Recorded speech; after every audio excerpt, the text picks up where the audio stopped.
Hello, everybody. I welcome you back to this interesting series, I Testify, a series that is dedicated to sharing our testimonies, thereby sharing our victories.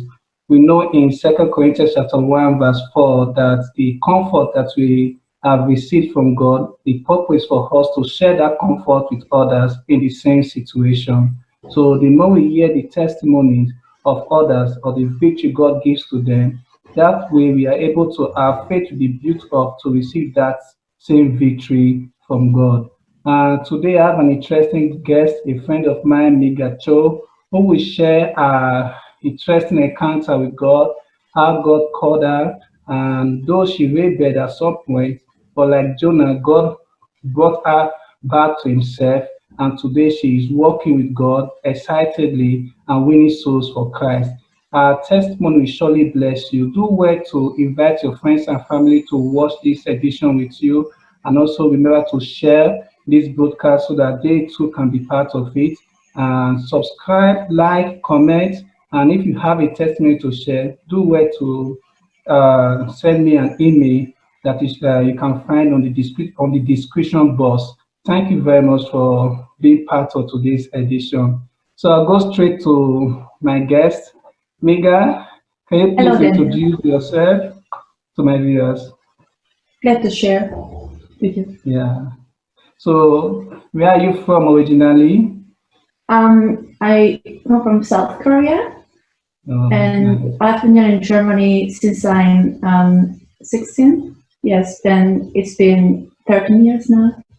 13 years in Germany. Wow. Mhm. So, how do you say, like, how's been your time in Germany ever since you came?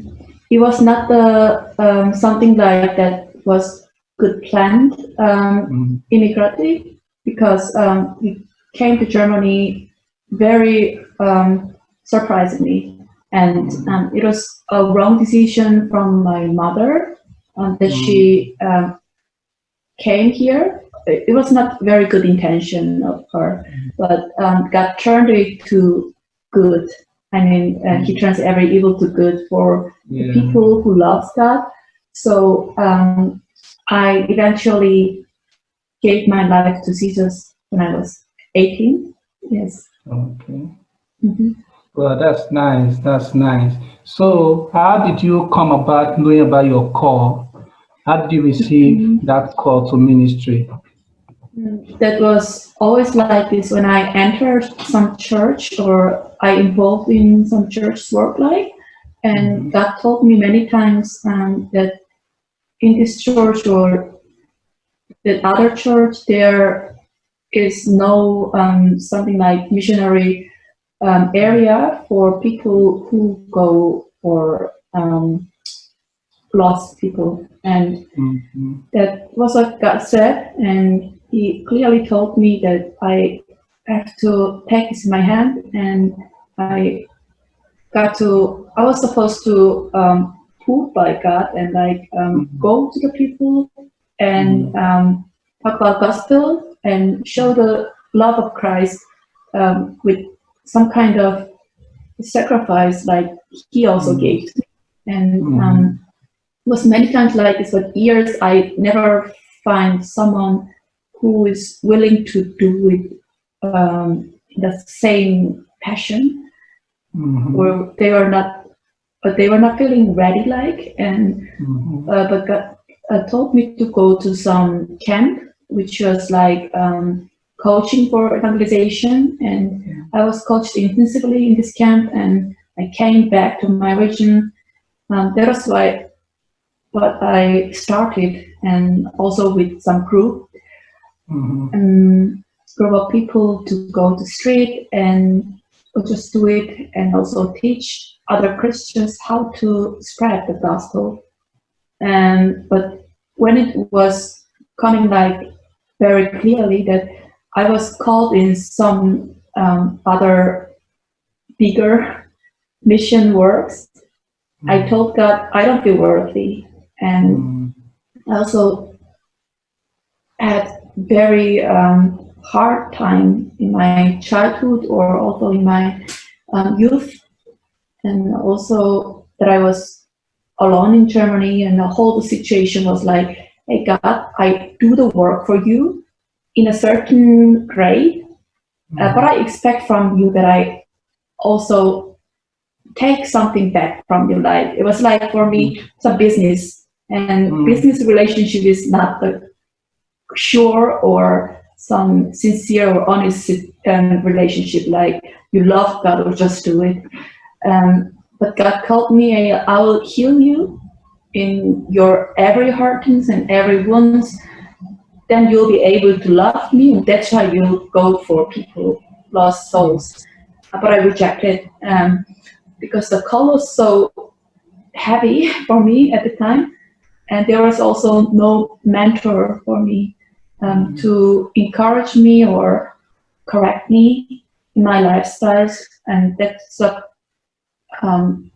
my time when I decided to leave everything what God called me for and go to the worldly life. Yeah. Wow. So in brief summary, you were called as an evangelist to reach out to lost souls and also to teach people how to evangelize and to spread the gospel. And at the time you work with God, you wanted something from God, like a business relationship, not just you giving to him, but he also giving to you. And he mentioned that he's going to heal your heavy wounds and he's going to empower you to love him. But you rejected that love and you went into the world. You forsook your call and you went to the world. So what then happened? What was your experience in the world like? There was the real hard time that I went real astray, like the lost son story, like that. I went to people who are not Christians, but it is not always bad to have non-Christian friends, but they had strong bad influences in my life, and I started to smoke or drink up just live my life completely without any purpose. And people noticed this too, that I completely turned into a worldly woman who is doing the same things and no more a light or salt for Jesus. And I was even denying the Gospels too, because I thought even if it is true, if Jesus is not showing himself in my life, then I'm not just worthy to even talk about gospel. So I stopped with everything. But every time I'm doing some worldly thing, God was still calling me as an evangelist. And there were still some situations, even if I was in sins, that he sent me people who were lost and that I had to just talk about gospel. And they turned to even Jesus Christ, some of them, but it was not very good way. And I also encountered a man who was non-Christian, and I got married very soon, and I got 2 children by it. Yeah, it was also, I was desiring, my heart was desiring, my flesh was desiring that I want to have a family, because I lost everything in my childhood. So I desperately wanted the, I would say, the replacement. And this kind of replacement is, you cannot be filled by some replacement your whole in your heart, except by Jesus Christ. But I denied this still, and still I followed my desires. And it was like from outside the perfect life. And I finally got my children. I quit smoking. I quit drinking, and I finally got a man and or husband. And we also had some certain grade of wealth too, because we had a house or something like this. But this kind of life never felt right. Since the time that even in my from outside perfect marriage, I mean, I was calling me constantly, but when I ignored his call, I could do nothing, but real nothing. And I was powerless before my worldly life. When I was so into Jesus, I was always full of energy, but I lost everything, and life was so desert-like and so gray and empty. And this emptiness comes also from if you do not obey God's call. And it was like constantly hammering in my behind my head that God was going to tell me something I just reject. And it was like every moment. And I was married, I've married so like 5.5 years. And at the time I could never go for a single lost soul. So wow, over 5 years you could not win souls to God. Yeah. Mm-hmm. Wow. Yes. Mm-hmm. But still God was telling me, if with this Bible phrase that if you lose your life in the world, then you'll get your life. And there was also a phrase that he told me many times in these years. If you leave your family or your children or your house or everything you have, then you'll get it 100 times more. If not this life, then after this life, and after this life, you will get the eternal crown of the in heaven. But I was not very encouraged because there was nobody who could help me. But something happened in my life, in my marriage, that I had to leave the family, really, eventually. And I was feeling so unsure and so uncertain, living constantly in panic life. But God gave me a deeper peace that overcomes every anxiety of me. Even if you left your family, you are still following my call, and I'll show you what your call is. And all of my friends, whom I encountered at the time, like Daniel and also other people who are Christians, they are helping me. I didn't notice. I was just thinking I'm complaining with them, or I'm just frustrated at the time, and they're trying to counsel me. But it was not like this. God was really doing something. When I look back, then I finally noticed now. Yeah. And they were encouraging me and also corrected me in my ways and suggested me what to do. So I was growing constantly and steadily since 2 years. Wow. And 2 years ago, 2 years ago, I started to change my life, but I got involved to another relationship with other guy. I could have lived it too, but I didn't trust God, so I was trying something with him so I could bring back my children to me, because they are living with my ex-husband. But God was telling me, if you're living like this, you'll never be able to follow my call with sincerity. You're not my disciple if you are living in sin. So last year in summer, it was almost exactly 1 year ago, that he told me, Miga, you are not bringing your fruits. And are you with me? So I told him, when I'm not bringing the fruits, what should I do? Then he told me, just break up this relationship, follow me. And I really had to trust him, because for the second time in my life, I had to leave really everything again.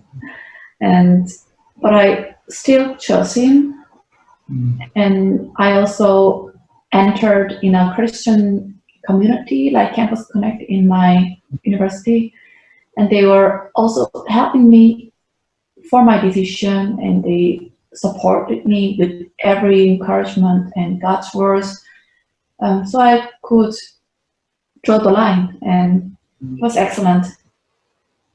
And from outside, it was crazy decision and doesn't make sense. But from the time, God was showing me and telling me the people whom I go for, and it was like the wind is just drawing me to other people, non-Christians, to go for the missionary. And some of them really came to Jesus Christ, and some are still working. Yeah. And it was amazing grace of Jesus. And even if you're not loyal to him, he's still loyal for his decision, and he's still holding you. And if you're obeying God's words, and he'll bless in your calling 100 times. Amen. Wow, so good to know that you are fully back to God, and God is using you to bring souls for His kingdom, and you are bearing fruits of righteousness. And just to mention, I think about 2 years ago when I met you, you were so like down as a result of the divorce you experienced and all that.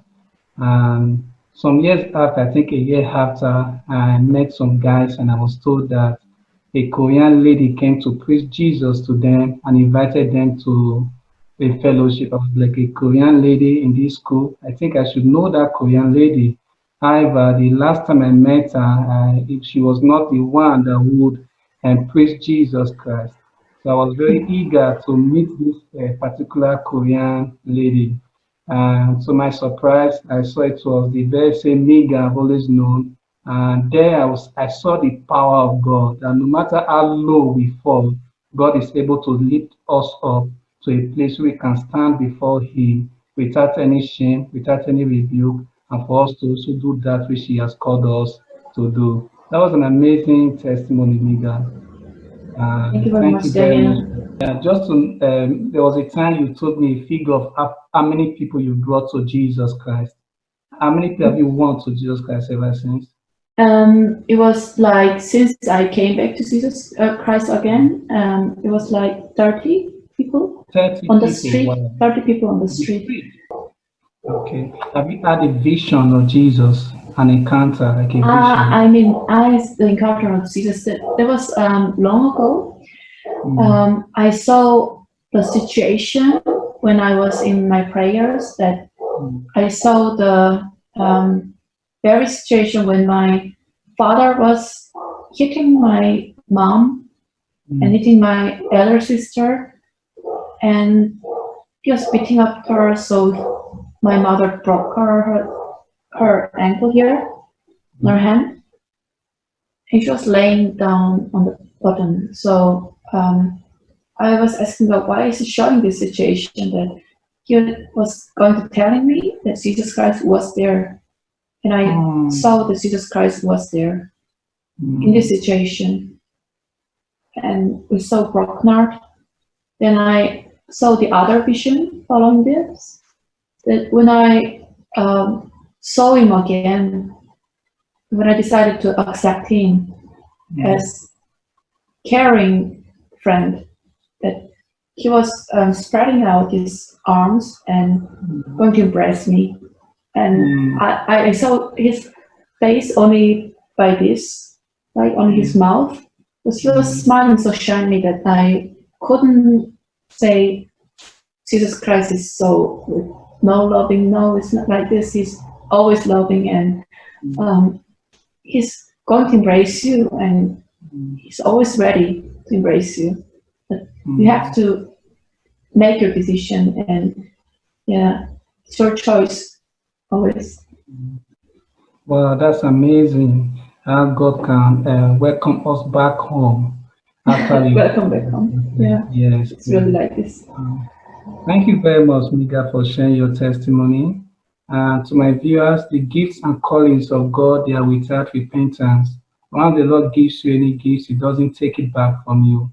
Now, if you fall in your walk with God, do not be held down by guilt, but have faith in the nature of Jesus Christ that is ever forgiving and ever merciful. He's able to turn your mess into a message and bring good out of a bad situation. So no matter where you find yourself, trust him and come back to his warm embrace. His hand is open wide outstretched for you to fall into him, and he will catch you and will hold you close to himself as he did for Miga Choi. Thank you very much for joining us on this edition. Remember to share this broadcast and subscribe to this channel. Till next time, God bless you all. Bye.